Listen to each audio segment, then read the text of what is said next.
ಮೊದಲನೇದಾಗಿ ಇಕ್ಬಾಲ್ ಹುಸೇನ್ ಅವರಿಗೆ ಕಾಂಗ್ರೆಸ್ನ ಪಕ್ಷದ ವತಿಯಿಂದ ನೋಟಿಸ್ ಕೊಡಲಾಗಿದೆ ಎನ್ನುವಂಥದ್ದು ಗೊತ್ತಾಗ್ತಾ ಇದೆ. ನೋಟಿಸ್ ಕೊಟ್ಟಿರೋದಕ್ಕೆ ಕಾರಣ ಕೂಡ ಇದೆ. ಮುಂದಿನ ಮುಖ್ಯಮಂತ್ರಿ ರಾಜ್ಯದಲ್ಲಿ ಯಾರಾಗ್ತಾರೆ ಎನ್ನುವಂಥ ದೊಡ್ಡ ಮಟ್ಟದ ಚರ್ಚೆ ಎದ್ದಿದೆ. ಯಾಕಂತ ಹೇಳಿದ್ರೆ ಪವರ್ ಶೇರಿಂಗ್ ವಿಚಾರ ಮುನ್ನೆಲೆಗೆ ಬಂದಿದೆ. ಈ ಸಂದರ್ಭದಲ್ಲಿ ಇಕ್ಬಾಲ್ ಹುಸೇನ್ ಅವರು ಹೇಳಿಕೆಯನ್ನು ಕೊಟ್ಟಿದ್ರು, ಮುಂದಿನ ಮುಖ್ಯಮಂತ್ರಿ ಡಿ.ಕೆ. ಶಿವಕುಮಾರ್ ಅವರು ಅಂತೇಳಿ. ಶಾಸಕ ಇಕ್ಬಾಲ್ ಹುಸೇನ್ ಅವರಿಗೆ ಕಾರಣ ಕೇಳಿ ನೋಟಿಸ್ ಅನ್ನು ಕೊಡಲಾಗಿದೆ. ಕೆಪಿಸಿಸಿ ಅಧ್ಯಕ್ಷರಾಗಿರುವಂಥ ಡಿ.ಕೆ. ಶಿವಕುಮಾರ್ ನೋಟಿಸ್ ಅನ್ನು ಜಾರಿ ಮಾಡಿರೋದು. ಡಿ.ಕೆ.ಶಿಗೆ ಸಿಎಂ ಸ್ಥಾನ ನೀಡುವಂತೆ ಇಕ್ಬಾಲ್ ಹುಸೇನ್ ಅವರು ಆಗ್ರಹಿಸಿದ್ರು. ಶಾಸಕರು ಇವರು ಇಕ್ಬಾಲ್ ಹುಸೇನ್ ಪಕ್ಷದ ಶಿಸ್ತು ಉಲ್ಲಂಘನೆ ಮಾಡಿದ ಹಿನ್ನೆಲೆಯಲ್ಲಿ ನೋಟಿಸ್ ಅನ್ನು ಕೊಡಲಾಗಿದೆ.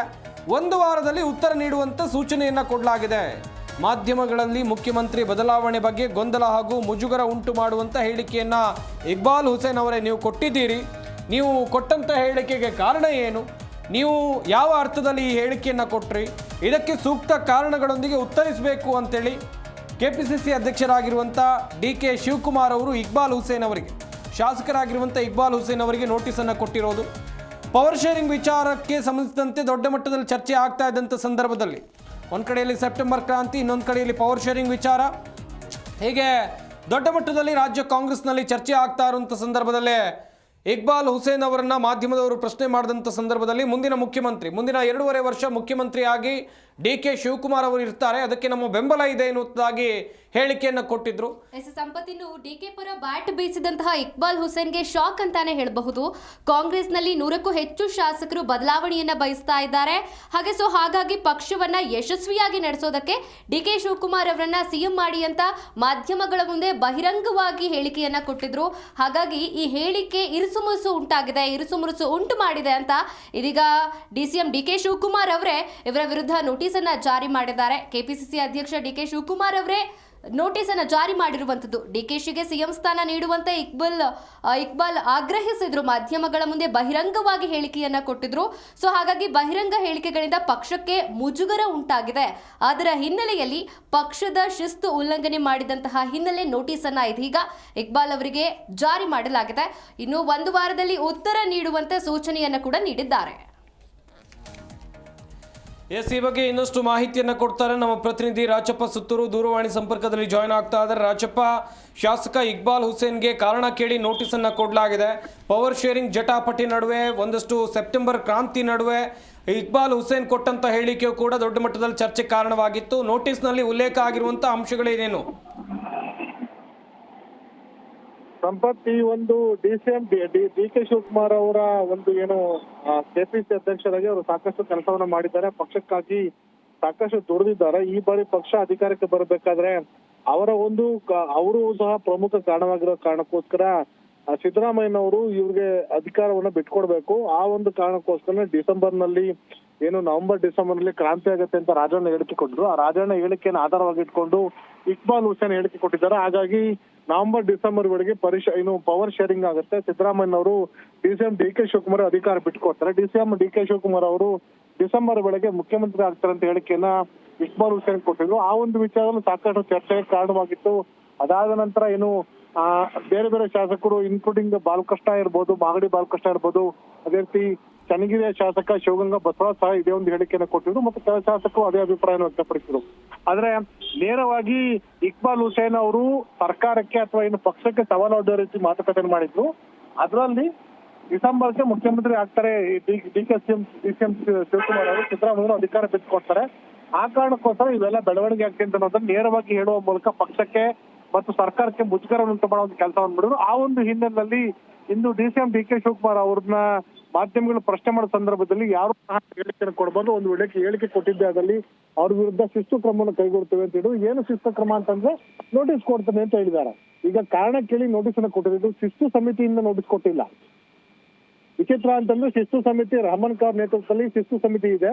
ಆ ಶಿಸ್ತು ಸಮಿತಿಯಿಂದ ನೋಟಿಸ್ ಕೊಟ್ಟಿದ್ದೆ ಅದರಲ್ಲಿ ಪಕ್ಷದ ಶಿಸ್ತು ಮತ್ತು ನೀತಿಯನ್ನ ಉಲ್ಲಂಘನೆ ಮಾಡಿದ್ವಿ ಅಂತ ಪ್ರಶ್ನೆ ಉದ್ಭವಿಸುತ್ತೆ. ಅದರಲ್ಲಿ ಡಿಸಿಎಂ ಡಿ.ಕೆ. ಶಿವಕುಮಾರ್ ನೇರವಾಗಿ ಕಾರಣ ಕೇಳಿ ನೋಟಿಸ್ ಅನ್ನು ಕೊಟ್ಟಂತದ್ದು ಒಂದು ಹಾಸ್ಯಾಸ್ಪದ, ಅಥವಾ ಈ ಒಂದು ಪತ್ರಕ್ಕೆ ಬೆಲೆ ಇದೆಯಾ ಅಂತ ಪ್ರಶ್ನೆ ಉದ್ಭವಿಸುತ್ತೆ. ಇದು ಪಕ್ಷದ ಪರಿಮಿತಿಯನ್ನ ಅಥವಾ ನೀತಿಗಳನ್ನ ಉಲ್ಲಂಘನೆ ಮಾಡಿದ್ವಿ ಅಂತ ವಿಷಯದಲ್ಲಿ ಬಂದಾಗ ಇಲ್ಲಿ DCM DK ಶಿವಕುಮಾರ್ ಕೊಟ್ಟಿರುವಂತದ್ದು ನೀವು ರೀತಿ ಅಸಂಬದ್ಧವಾಗಿ ಹೇಳಿಕೆ ಕೊಡ್ತಾ ಇದ್ರೆ, ಹಾಗಾಗಿ ನಿಮ್ಮ ವಿರುದ್ಧ ಯಾಕೆ ಕ್ರಮವನ್ನು ಕೈಗೊಳ್ಬಾರ್ದು, ನಿಮ್ಮ ಹೇಳಿಕೆನ ಯಾಕೆ ಕೊಟ್ಟಿದ್ರಿ ಅಂತ ಸ್ಪಷ್ಟನೆ ಕೇಳಿದ್ದಾರೆ. ಹಾಗಾಗಿ ಇದಕ್ಕೆ ಏನು ಇಕ್ಬಾಲ್ ಹುಸೇನ್ ಸ್ಪಷ್ಟನೆ ಕೊಡ್ಬೋದು, ಅದ್ರಿಂದ ಏನು ಸಮಸ್ಯೆನೂ ಆಗೋದಿಲ್ಲ. ಕೇವಲ ಕಣ್ಣೊರೆಸು ತಂತ್ರದ ಭಾಗವಾಗಿ ನೋಟಿಸ್ ಕೊಟ್ರ ಅಥವಾ ಉಳಿದಂತ ಶಾಸಕರಿಗೆ ಯಾಕೆ ನೋಟಿಸ್ ಕೊಡಿಲ್ಲ ಅಂತ ಪ್ರಶ್ನೆ ಸಹ ಉದ್ಭವಿಸುತ್ತೆ. ಕೇವಲ ಇಕ್ಬಾಲ್ ಹುಸೇನ್ ಮಾತ್ರ ಯಾಕೆ ಕೊಟ್ಟರು ಅಂತ ಪ್ರಶ್ನೆ ಸಹ ಬರ್ತಾ ಇದೆ. ಹಾಗಾಗಿ ಇಕ್ಬಾಲ್ ಹುಸೇನ್ ಕೊಟ್ಟಿರುವಂತ ಪತ್ರಕ್ಕೆ ಈಗಾಗಲೇ ಅವರು ನನಗೆ ನೋಟಿಸ್ ಕೊಟ್ಟರು ಚಿಂತನೆ, ಮತ್ತೆ ನನ್ನ ಹೇಳಿಕೆಗೆ ಬದ್ಧನಾಗಿದ್ದೆ ಅಂತ ಮತ್ತೊಮ್ಮೆ ಹೇಳಿಕೆಯನ್ನ ಇಕ್ಬಾಲ್ ಹುಸೇನ್ ಕೊಟ್ಟಿದ್ದಾರೆ. ಹಾಗಾಗಿ DCM DK ಶಿವಕುಮಾರ್ ಅವರು ಯಾವ ಒಂದು ನೋಟಿಸ್ಗೂ ಒಂದ್ ರೀತಿ ಕಿಮ್ಮತ್ತಿಲ್ಲ ಅನ್ನೋ ರೀತಿ ಆಗುತ್ತೆ. ಶಾಸಕರು KPC ಅಧ್ಯಕ್ಷರು ನೋಟಿಸ್ ಕೊಟ್ಟರು ಸಹ ಅದಕ್ಕೆ ಮತ್ತೆ ಕ್ಯಾರಿನದೆ ಮತ್ತೆ ಅದೇ ರೀತಿ ಮತ್ತೆ ಹೇಳಿಕೆಯನ್ನ ಕೊಡ್ತಾರೆ ಅಂತ ಕಂಡು ಬಂದ್ರೆ KPC ಅಧ್ಯಕ್ಷ ಕೊಡುವಂತ ನೋಟಿಸ್ಗಾಗಲಿ ಅಥವಾ ಶಿಸ್ತು ಸಮಿತಿ ಕೈಗೊಳ್ಳುವಂತ ಯಾವ ತೀರ್ಮಾನಕ್ಕೂ ಇಕ್ಬಾಲ್ ಹುಸೇನ್ ಬಾಧ್ಯಸ್ಥರ ಅಲ್ವಾ ಅಂತ ಪ್ರಶ್ನೆ ಉದ್ಭವಿಸುತ್ತೆ. ಹೀಗಾಗಿ ಇಕ್ಬಾಲ್ ಹುಸೇನ್ ಇದಕ್ಕೆ ಏನು ಉತ್ತರ ಕೊಡ್ತಾರೆ, ಪಕ್ಷದವರು ಇಷ್ಟೊಂದು ಏನು ಕ್ರಮ ಕೈಗೊಳ್ತಾರೆ ಅದನ್ನ ಕಾದ್ ನೋಡ್ಬೇಕಾಗಿದೆ. ರಾಜಪ್ಪ ತಮ್ಮೆಲ್ಲ ಡೀಟೇಲ್ಸ್ಗಾಗಿ. ವೀಕ್ಷಕರೇ, ನಮ್ಮ ಪ್ರತಿನಿಧಿ ರಾಜಪ್ಪ ಸುತ್ತೂರು ಕೂಡ ಮಾಹಿತಿಯನ್ನು ಕೊಡ್ತಾ ಇದ್ರು. ಯಾವುದೇ ಒಂದು ಪಕ್ಷ ಅಂತ ಬಂದಾಗ ಅಲ್ಲೊಂದು ಶಿಸ್ತು ಸಮಿತಿ ಅಂತ ಇರುತ್ತೆ. ಆದರೆ ರಾಮನಗರ ಶಾಸಕರಾಗಿರುವಂಥ ಇಕ್ಬಾಲ್ ಹುಸೇನ್ ಅವರಿಗೆ ನೋಟಿಸ್ ಬಂದಿರೋದು ಶಿಸ್ತು ಸಮಿತಿಯಿಂದ ಅಲ್ಲ, ಪಕ್ಷದ ಅಧ್ಯಕ್ಷರೇ ನೋಟಿಸನ್ನು ಕಳಿಸಿದ್ದಾರೆ. KPCC ಅಧ್ಯಕ್ಷರಾಗಿರುವಂಥ DK ಶಿವಕುಮಾರ್ ಅವರೇ ನೋಟಿಸನ್ನು ಕಳಿಸಿದ್ದಾರೆ. ಆ ನೋಟಿಸ್ನ ಪ್ರತಿಯನ್ನು ಕೂಡ ನೀವಿಲ್ಲಿ ನೋಡ್ತಾ ಇರ್ಬೋದು. ನೋಟಿಸ್ನಲ್ಲಿ ಕೆಲವೊಂದಿಷ್ಟು ವಿಚಾರಗಳನ್ನು ಉಲ್ಲೇಖ ಮಾಡಲಾಗಿದೆ. ಅದು ಏನು ಅಂತೇಳಿದರೆ, ಮಾಧ್ಯಮಗಳ ಮುಂದೆ ನೀವು ಮುಜುಗರವನ್ನು ಉಂಟು ಮಾಡುವಂಥ ಹೇಳಿಕೆ ಅಂತ ಹೇಳಿದರೆ, ಪಕ್ಷಕ್ಕೆ ಒಂದು ಪಾರ್ಟಿಗೆ ಮುಜುಗರವನ್ನು ಉಂಟು ಮಾಡುವಂಥ ಹೇಳಿಕೆಯನ್ನು ಕೊಟ್ಟಿದ್ದೀರಿ, ಪಕ್ಷದ ಶಿಸ್ತನ್ನು ಉಲ್ಲಂಘನೆ ಮಾಡಿದ್ದೀರಿ, ಅಶಿಸ್ತಿನ ಹೇಳಿಕೆಯನ್ನು ನೀಡಿದ್ದೀರಿ. ನಿಮ್ಮ ಹೇಳಿಕೆಗಳನ್ನು ನಾವು ಗಂಭೀರವಾಗಿ ಪರಿಗಣಿಸಿದ್ದೇವೆ, ಇದಕ್ಕಾಗಿ ಕಾರಣ ಕೇಳಿ ನೋಟಿಸನ್ನು ಕೊಡ್ತಾ ಇದ್ದೇವೆ. ತಾವು ಈ ನೋಟಿಸ್ ತಲುಪಿದ 1 ವಾರದ ಒಳಗಾಗಿ ತಮ್ಮ ಹೇಳಿಕೆಯನ್ನು ಅಥವಾ ಯಾಕೆ ಈ ಹೇಳಿಕೆಯನ್ನು ಕೊಟ್ರಿ ಅದಕ್ಕೆ ಕಾರಣ ಕೊಡುವಂತೆ ಸದ್ಯಕ್ಕೆ ಸೂಚನೆಯನ್ನು ಕೊಡಲಾಗಿದೆ. ಹಾಗಾದರೆ ಈ ನೋಟಿಸ್ ಯಾವುದೇ ಒಂದು ಪಕ್ಷ, ನಾನಾಗಲೂ ಕೂಡ ಹೇಳ್ತಾ ಇದ್ದೆ, ಶಿಸ್ತು ಸಮಿತಿ ಇರುವಂಥ ಪಕ್ಷದಲ್ಲಿ ಅಧ್ಯಕ್ಷರೇ ಯಾಕೆ ನೋಟಿಸನ್ನು ಕೊಡಬಾರ್ದು, ಅಲ್ಲಿ ಶಿಸ್ತು ಸಮಿತಿಯವರು ಏನು ಮಾಡ್ತಾ ಇದ್ದಾರೆ ಹಾಗಾದರೆ ಇರುವಂಥ ಪ್ರಶ್ನೆ. ರಾಮನಗರ ಶಾಸಕರಾಗಿರುವಂಥ ಇಕ್ಬಾಲ್ ಹುಸೇನ್ ಅವರು ಕೊಟ್ಟಂಥ ಹೇಳಿಕೆ ಇದೆಯಲ್ಲ, ದೊಡ್ಡ ಮಟ್ಟದಲ್ಲಿ ಚರ್ಚೆ ಆಗ್ತಾ ಇದೆ. ಯಾಕಂತ ಹೇಳಿದ್ರೆ, ಪವರ್ ಶೇರಿಂಗ್ ವಿಚಾರ ಬಂದಾಗ DCM DK ಶಿವಕುಮಾರ್ ಅವರು ಈ ಹಿಂದೆ ವಿಧಾನಸಭೆ ಚುನಾವಣೆ ಆಗಿರ್ಬೋದು, ಲೋಕಸಭೆ ಚುನಾವಣೆ ಆಗಿರ್ಬೋದು, ರಾಜ್ಯದಾದ್ಯಂತ ಪಕ್ಷವನ್ನು ಸಂಘಟನೆ ಮಾಡಿ ಪಕ್ಷವನ್ನು ಕಟ್ಟಿ ಅತಿ ಹೆಚ್ಚು ಸ್ಥಾನವನ್ನು ಗಳಿಸೋಕೆ ಅವರು ಕೂಡ ಕಾರಣೀಕರ್ತರು. ಅವರು ಮುಖ್ಯಮಂತ್ರಿ ಆದಲ್ಲಿ ತಪ್ಪೇನು ಅಂತ ಕೆಲವೊಂದಿಷ್ಟು ನಾಯಕರು ಪ್ರಶ್ನೆಯನ್ನು ಮಾಡ್ತಾ ಇದ್ದಾರೆ. ಅದರಲ್ಲಿ ಒಬ್ಬರು ಇಕ್ಬಾಲ್ ಹುಸೇನ್ ಅವರು ಕೊಟ್ಟಂಥ ಹೇಳಿಕೆ ಕೂಡ ವೆರಿ ಕ್ಲಿಯರ್. DK ಶಿವಕುಮಾರ್ ಅವರು CM ಆದರೆ ತಪ್ಪೇನು, ಮುಂದಿನ ಮುಖ್ಯಮಂತ್ರಿ ಅವರೇ, ಮುಂದಿನ 2.5 ವರ್ಷಗಳ ಕಾಲ ಅವರೇ ಮುಖ್ಯಮಂತ್ರಿ ಆಗಿರ್ತಾರೆ ಎಂಬ ಅಭಿಪ್ರಾಯವನ್ನು ತಿಳಿಸಿದ್ರು. ಅಷ್ಟೇ ಅಲ್ಲದೆ, ನಾನು ಯಾರು ಬಣವಾಗಿದ್ದೇನೆ ಎನ್ನುವಂಥದ್ದಾಗೂ ಕೂಡ ಇಲ್ಲಿ ವೆರಿ ಕ್ಲಿಯರ್ ಆಗಿ ಹೇಳಿಬಿಟ್ರು. ಅಂತ ಹೇಳಿದ್ರೆ, ಯಾರು ಪರವಾಗಿ ಮಾತಾಡ್ತಾರೆ ಅವರವರು ಒಂದು ಬಣ ಅಂತೇಳಿ ಈಗಾಗಲೇ ದೊಡ್ಡ ಮಟ್ಟದಲ್ಲಿ ಚರ್ಚೆ ಆರಂಭ ಆಗಿದೆ. ನೀವು ರಾಜಣ್ಣ ಅವರ ಹೇಳಿಕೆಯನ್ನು ಗಮನಿಸ್ತಾ ಹೋಗ್ಬೋದು, BR ಪಾಟೀಲ್ ಅವರ ಹೇಳಿಕೆಯನ್ನು ಗಮನಿಸ್ತಾ ಹೋಗ್ಬೋದು. ಒಂದು ಕಡೆಯಲ್ಲಿ ಒಂದಷ್ಟು ನಾಯಕರು ಸಿದ್ದರಾಮಯ್ಯ ಅವರನ್ನು ಸಮರ್ಥನೆ ಮಾಡಿಕೊಂಡ್ರೆ, ಇನ್ನೊಂದಷ್ಟು ನಾಯಕರು DK ಶಿವಕುಮಾರ್ ಅವರನ್ನ ಸಮರ್ಥನೆ ಮಾಡ್ಕೊಳ್ತಾ ಇದ್ದಾರೆ. ಬಸವರಾಜ್ ಶಿವಗಂಗಾ ಆಗಿರ್ಬೋದು, ಇಕ್ಬಾಲ್ ಹುಸೇನ್ ಆಗಿರ್ಬೋದು, ಹೀಗೆ ಕೆಲವೊಂದಿಷ್ಟು ನಾಯಕರು ಇದ್ದಾರೆ. DCM DK ಶಿವಕುಮಾರ್ ಅವರನ್ನ ಸಮರ್ಥನೆ ಮಾಡ್ಕೊಳ್ಳೋರು, ಅವರ ಪರವಾಗಿ ನಿಂತವರು, ಅವರೇ ಮುಖ್ಯಮಂತ್ರಿ ಆಗಲಿ ಅಂತ ಬಯಸೋರು, ಹಾಗೆಯೇ ಅವರಿಗೆ ಬೆಂಬಲವನ್ನು ಕೊಡೋರು.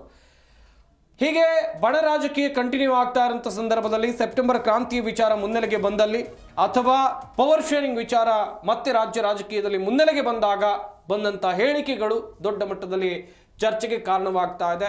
ರಾಜ್ಯ ಸರ್ಕಾರಕ್ಕೆ ಸೆಪ್ಟೆಂಬರ್ ತಿಂಗಳಲ್ಲಿ 2.5 ವರ್ಷ ಆಗುತ್ತೆ. ಇನ್ನು ಈಗಷ್ಟೇ 2 ವರ್ಷ ಆಗಿದೆ. ಇನ್ನು 3 ವರ್ಷ ಆಡಳಿತ ಕೊಡೋದು ಬಾಕಿ ಇದೆ. ಒಂದು ಕಡೆಯಲ್ಲಿ ರಾಜ್ಯದ ಜನರ ಅಭಿಪ್ರಾಯಗಳು ಹೆಂಗಿದೆ ಅಂತೇಳಿ ನೀವು ಕೂಡ ಕೇಳಿದ್ರಿ. ಒಂದಷ್ಟು ಕಡೆಯಲ್ಲಿ ಜನ ಹೇಳ್ತಾ ಇದ್ದಾರೆ ಅಭಿವೃದ್ಧಿ ಆಗಿಲ್ಲ ರಾಜ್ಯದಲ್ಲಿ ಅಂತೇಳಿ, ಒಂದಷ್ಟು ಜನ ಹೇಳ್ತಾ ಇದ್ದಾರೆ ಗ್ಯಾರಂಟಿ ಯೋಜನೆಗಳು ನಮ್ಮ ಕೈ ಹಿಡಿದಿದೆ ಅಂತೇಳಿ. ಪರ ವಿರೋಧ ಚರ್ಚೆಗಳ ನಡುವೆ ಅಧಿಕಾರ ಜಟಾಪಟಿಯು ಕೂಡ ರಾಜ್ಯ ಕಾಂಗ್ರೆಸ್ನಲ್ಲಿ ಜೋರಾಗಿ ನಡೀತಾ ಇದೆ.